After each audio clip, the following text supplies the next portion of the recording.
Bismillahirrahmanirrahim. Assalamualaikum warahmatullahi wabarakatuh.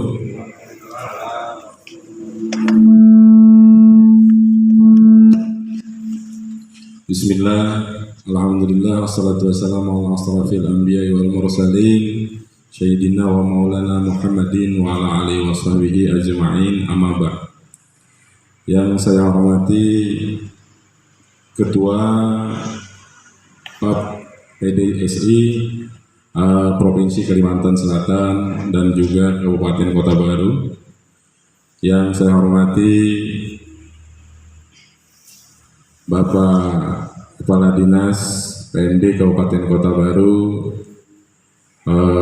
beliau sekaligus menghadiri mewakili Bapak Bupati Kabupaten Kota Baru. Karena beliau ada kesibukan pada hari ini sehingga tidak bisa terhadir bersama-sama kita di tempat yang berbahagia ini.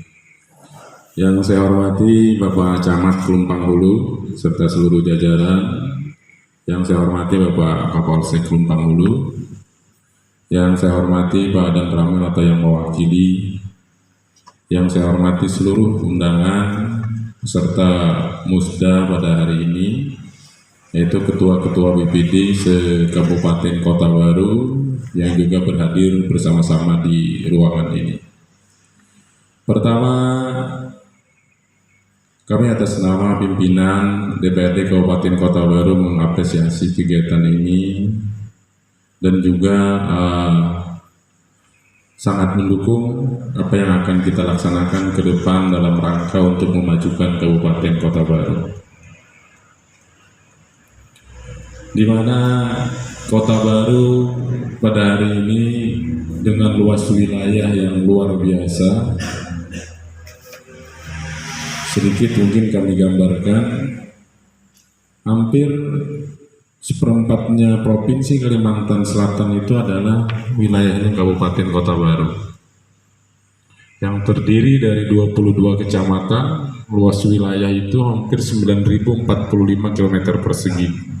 Jadi ini luasan yang luar biasa. Nah, ini adalah suatu tantangan bagi kita, khususnya BPD DPRD selaku fungsi kontrol terhadap pembangunan di Kabupaten Kota Baru. Dengan kondisi APBD kita yang kami katakan, kalau untuk membiayai pembangunan dalam rangka percepatan untuk memeratakan pembangunan di seluruh Kabupaten Kota Baru, ini sangat terbatas. Tahun ini saja kemarin disampaikan oleh tim TAPD ke Kabupaten Kota Baru itu hanya sebesar 1,29 triliun. Sementara kebutuhan pembangunan di Kabupaten Kota Baru setelah musrembang kabupaten itu, usulan yang diajukan oleh seluruh desa se-Kabupaten Kota Baru itu hampir mencapai 4 triliun. Jadi sudah sangat luar biasa jauhnya. Sehingga pemerintah daerah hari ini hanya memilih skala-skala prioritas yang akan dilaksanakan. Belum lagi kita Kota Baru hari ini masih menghadapi situasi pandemi COVID yang juga harus terus diatasi dan disiapkan anggaran untuk penanganan tersebut. Nah, tentu ada konsentrasi khusus yang disiapkan oleh pemerintah daerah dalam rangka bagaimana pembangunan terus berjalan dan juga COVID di Kabupaten Kota Baru bisa terus kita tekan sehingga kita bisa melakukan kegiatan-kegiatan berjalan dengan normal. Berdasarkan Undang-Undang Nomor 6, tentu desa mempunyai otonom tersendiri. Di sini juga tercantum sangat jelas sekali, BPD ini adalah salah satu unsur penyelenggara pemerintahan desa, terutama dalam hal pembuatan peraturan desa, kemudian dalam perencanaan penyaluran aspirasi masyarakat, sampai kepada titik pengawasan.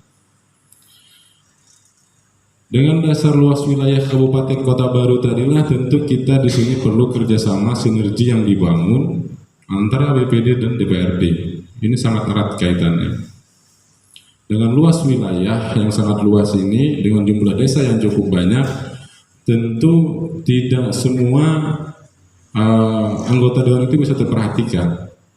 Nah, tentu ini peran serta dari teman-teman yang bisa menyampaikan kepada masing-masing perwakilan dapil untuk disampaikan sehingga menjadi satu aspirasi anggota DPRD yang akan tertuang.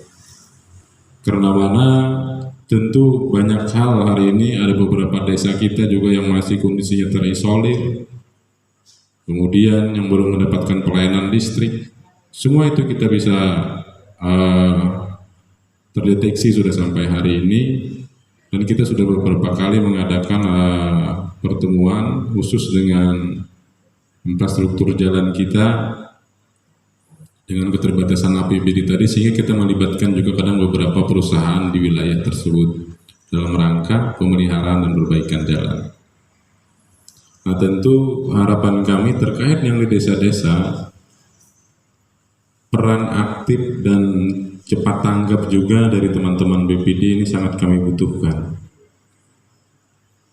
Sebelum sesuatu itu menjadi viral di media, misalnya terkait infrastruktur pedesaan, kalau memang bisa cepat ditanggapi oleh pemerintahan desa melalui musyawarah desa, bekerja sama dengan pihak ketiga di sana, perusahaan mungkin di fasilitas camat, ini bisa cepat dilakukan tanpa harus menunggu action daripada pemerintah kabupaten, karena akan lambat kadang.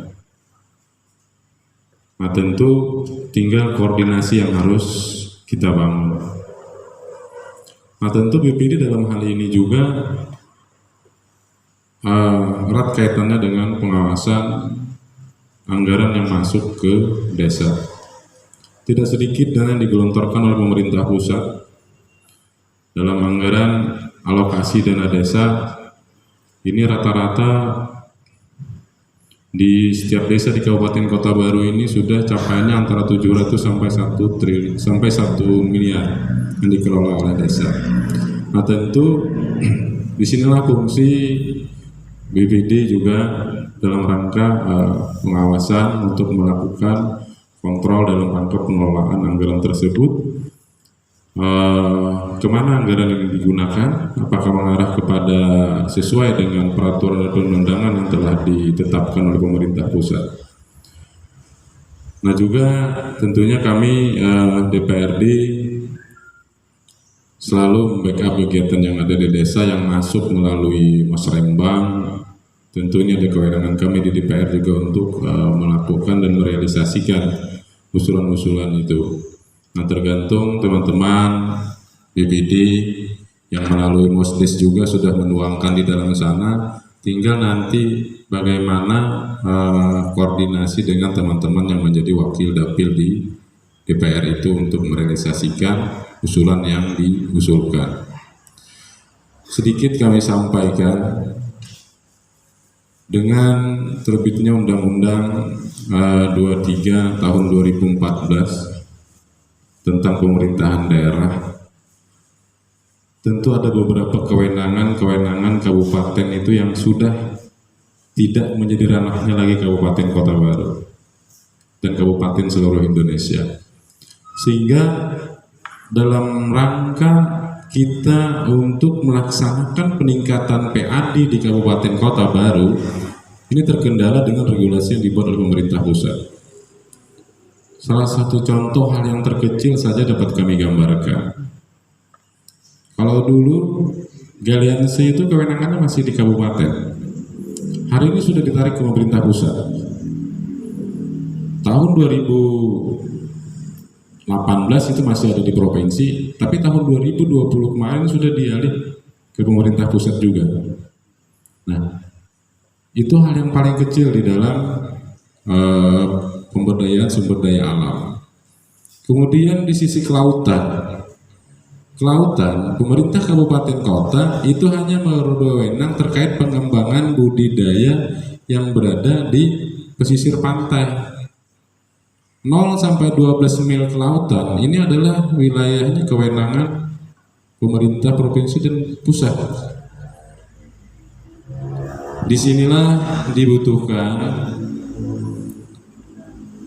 pemikiran tentunya ke depan dalam rangka menggali potensi yang ada di Kabupaten Kota Baru yang tidak bersentuhan dengan kewenangan pusat untuk meningkatkan PAD kita di Kabupaten Kota Baru. Kewenangan kita terkait peningkatan PAD itu hanya terkait dengan pajak retribusi. Pajak retribusi ini terkait hotel, kemudian perparkiran, rumah makan, GMB kalau tidak salah Pak ya, yang masih kewenangan kita sangat kecil Pak. Nah makanya Pak Bupati dengan visi misi beliau menggenjot pariwisata dan agrobisnis. Sebenarnya ini sudah tepat kalau menurut kami, karena berkaca dari daerah-daerah lain yang mereka mampu bertahan dengan ini dan mampu meningkatkan PAD itu adalah di sektor pariwisata. Kita lihat Kabupaten Badung di Bali itu, kami pernah melakukan kunjungan kerja ke sana. Itu potensinya hanya mereka kembangkan pariwisata, tapi daerahnya bisa menghasilkan PAD sampai kurang lebih 12 triliun per tahun. Ini luar biasa, sehingga mereka sampai tidak ketergantungan lagi dengan namanya APBN, tapi harus didukung oleh semua sektor. Pariwisatanya berkembang, tentu juga infrastrukturnya harus siap. Kemudian tidak hanya wisata yang dijual, tetapi ini harus berkolaborasi juga dengan budaya daerah setempat, harus masuk juga di sana. Jadi tidak menjual semata pantai, tapi juga wisata masuk. Artinya hari ini sudah mulai, saya bangga hari ini dengan desa Tegalrejo ya, yang mengembangkan Gua Lowo. Ini luar biasa. Nah, tentu ini jadi salah satu pilot project kita khususnya kita di daratan 12 kecamatan. Ini satu desa yang mungkin menjadi rujukan untuk percontohan. Bagaimana desa-desa ini bisa menggali potensi sumber daya alam yang ada untuk dikembangkan sehingga bisa menghasilkan PADes, pendapatan asli desa yang dikelola oleh BUMDes. Nah tinggal bagaimana nanti membangun sinergisitas di pemerintahan desa itu antara BPD, kepala desa dan BUMDesnya. Kemarin saya dapat laporan 1 tahun mereka berjalan itu hampir 1 miliar yang mereka ini luar biasa Tegalrejo. Nah artinya apa? Ketika ini sudah berjalan, saya yakin perputaran ekonomi di desa itu pasti juga akan terasa, karena uang yang berputar di sana pasti akan mempengaruhi pertumbuhan ekonomi yang ada di sekitar desa itu. Nah di sini tidak hanya peran dari kepala desa, tentu juga BPD selaku penyaring aspirasi masyarakat.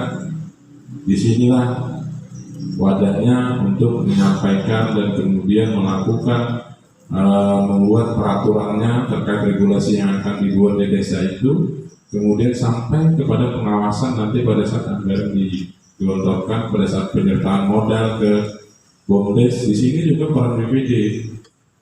Begitu penyertaan modal digelontorkan kepada BUMDes, di sini harus ada persetujuan dari BPD dalam rangka penyertaan modal yang dituangkan dalam peraturan desa. Tidak bisa serta-merta kepala desa mengasihkan anggaran ke BUMDes tanpa persetujuan BPD, karena harus tertuang di dalam peraturan desa. Begitu juga halnya kami di pemerintahan. Begitu pemerintah daerah melakukan penyertaan modal kepada satu badan usaha milik daerah, juga harus dapat persetujuan DPR yang dituangkan di dalam peraturan daerah. Nah mudah-mudahan hari ini menjadi cerminan bagi kita semua ke depan. Saya yakin dan optimis. Kalau tidak salah saya baru pertama kali nih ikut menghadiri musdanya Pak PDSI Kabupaten Kota Baru. Atau ini baru pertama dilakukan, atau sudah beberapa kali. Mudah-mudahan ini terus bisa dilanjutkan dan dikembangkan. Harapan saya kita bisa bersinergisitas dalam rangka membangun Kota Baru, membangun masyarakat Kota Baru untuk menuju Kabupaten Kota Baru maju dan masyarakatnya sejahtera. Mungkin sekian dari saya. Sekarang saya yang buka atau nanti jadinya? Oke, kalau saya yang buka dengan mengucap Bismillahirrahmanirrahim. Acara Musda Pak PDSI Kabupaten Kota Baru menuju BPD yang bermartabat dengan mengawal pemerintahan desa menuju desa maju, Kota Baru maju dan makmur, saya nyatakan dibuka. Wallahul muwaffiq ila aqwamit thoriq. Wassalamualaikum warahmatullahi wabarakatuh.